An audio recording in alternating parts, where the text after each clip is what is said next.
Assalamualaikum warahmatullahi wabarakatuh buat kawan-kawan dan buat rekan-rekan semua. Terutama ini video saya buat tentang berbagi info-info seputaran sekitaran apa yang saya tahu lah.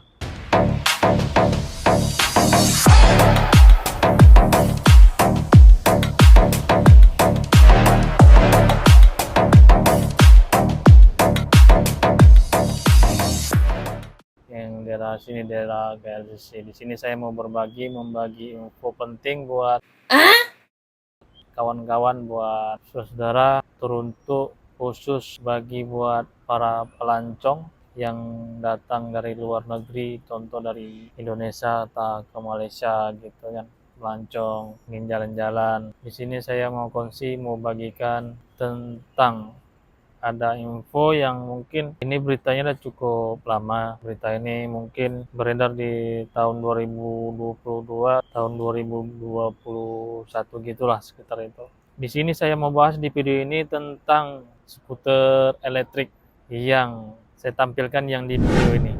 Yang di atas ini skuter seperti itu.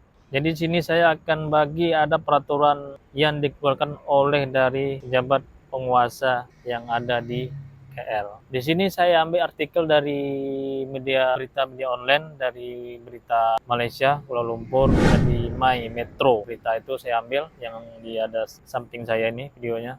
Di sini akan saya bacakan, skuter elektrik dilarang di jalan raya KL mulai tanggal 1 Januari tahun 2001. Betul yang saya sebutkan tadi. Peraturan ini baru keluar karena naik skuter ini terkadang tidak memakai aturan, sesuka-suka hati saja. Contohnya seperti itu. Jadi banyak rakyat dan orang awam buat laporan atau buat aduan ke pejabat penguasa. Karena naik skuter itu tidak pada tempatnya.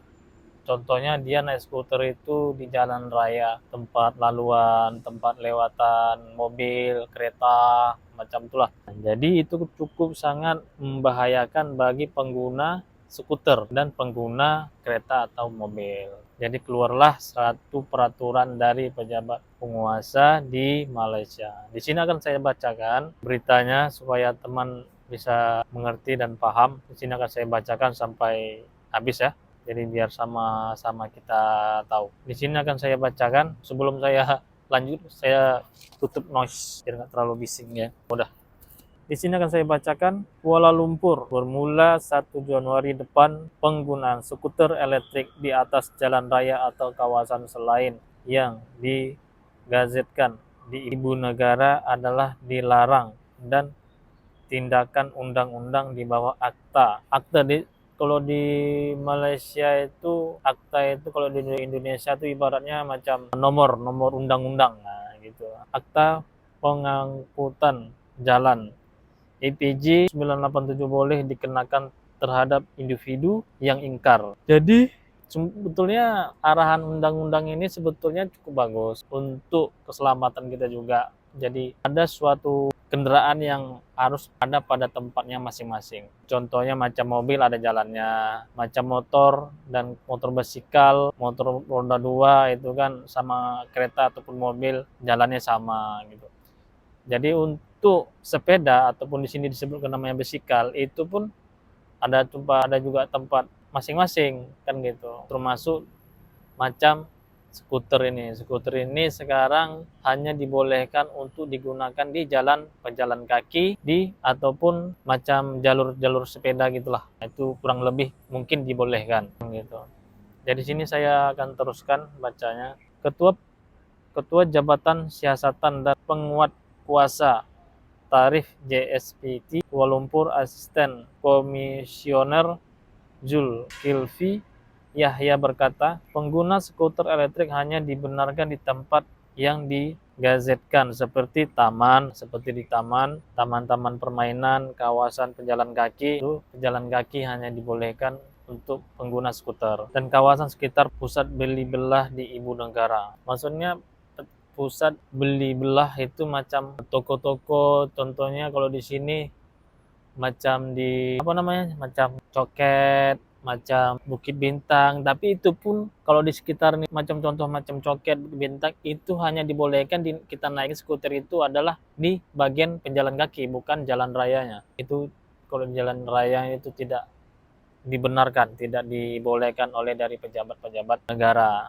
dari pejabat-pejabat pemerintah sinilah, pemerintahan di Malaysia nih. Jadi saya teruskan, penunggang skuter elektrik tidak dibenarkan untuk menggunakan di atas jalan raya karena ia mengganggu pengguna jalan raya yang lain. Boleh mendatangkan bahaya terlibat kemalangan katanya kepada pemerintah di sini. Di sini kalau kemalangan itu, kalau di Indonesia kecelakaan. Jadi itu sangat berbahaya buat pengguna skuter yang menggunakannya di jalan raya ataupun di jalan lintas. Contohnya seperti itu. Kalau di Indonesia namanya jalan lintas, kalau di sini nama jalan raya. Setakat ini polisi telah mengenal pasti 3 kawasan aktif pengguna skuter berkenaan di ibu negara, yaitu di sekitaran Dataran Merdeka, Sisi dan Bukit Bintang. Nah, di situ memang banyak pengguna-pengguna yang memakai skuter. Cuman mereka menggunakan skuter itu tidak pada jalurnya, tidak pada yang sudah diwajibkan. Sini kan sudah kita bacakan tadi, sudah ada pemberitahuannya. Jadi skuter itu hanya dibolehkan digunakan di pejalan kaki, di pusat-pusat taman-taman gitu kan, macam taman-taman permainan anak-anak, kan ada taman-taman seperti itu. Terus mungkin di jalur sepeda pun boleh, saya rasa boleh kan gitu, karena itu jalur sepeda. Karena kalau jalur sepeda nih kan, dia para pesepeda nih kan jarang sih lewat lalu lalang kendaraan kereta, mobil, motor ataupun motor roda 2 gitu kan. Jadi sini saya teruskan lagi membaca, kendaraan skuter elektrik tergolong di bawah tarifan kendaraan mikromobility di bawah pindaan terbaru IPJ Oktober tahun 2020 Section 2B. Tarifan bagi kendaraan mikromobility bermaksud mana-mana kendaraan yang dipacu oleh sumber elektrik, izin pembakaran dalam atau kuasa manusia atau gabungan sumber elektrik, izin pembakaran dalam atau kuasa manusia dan mempunyai kelanjutan maksimum 50 km sejam. Dahulu JKB mengetahui operasi khas pasukan JSPT Kuala Lumpur memberikan kompen, advokasi dan pendidikan penunggang skuter elektrik 3 lokasi tersebut di ibu kota. Jadi sekarang pengguna skuter itu kalau melanggar ketentuan-ketentuan itu akan ditindaklanjuti oleh macam pejabat penguasa, macam polisi, macam pengawas di jalan raya lah gitu. Mereka tidak menangkap langsung, mereka akan memberi arahan, memberitahu bahwasanya apa yang dilanggar itu akan diberitahu lah, seperti itu.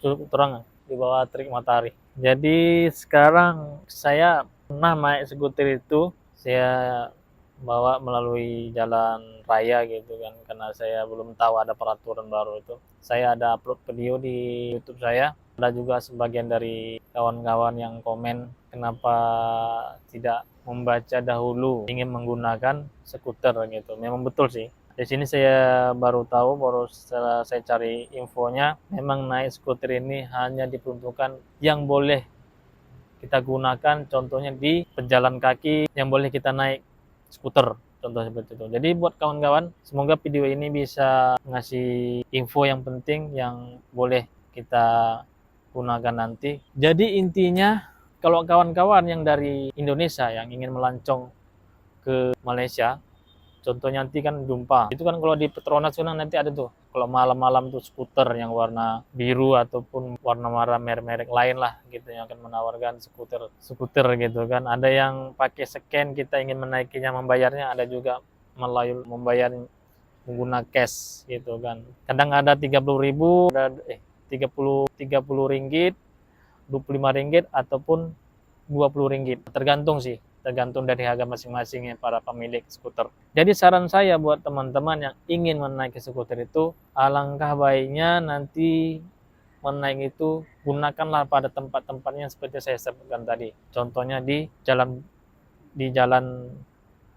kaki, di taman-taman ataupun di jalur sepeda gitu. Jangan sempat menggunakan skuter melalui jalan raya, jalan yang begitu banyak dilewati oleh mobil, kereta ataupun motor roda 2, karena itu sangat membahayakan diri kita dan pengguna jalan juga. Jadi semoga video ini bermanfaat buat kita semua. Nantikan video saya selanjutnya tentang info-info seputaran sekitaran di Malaysia KLCC. Jadi video ini sampai sini dulu. Saya akhiri dulu dan nantikan video saya.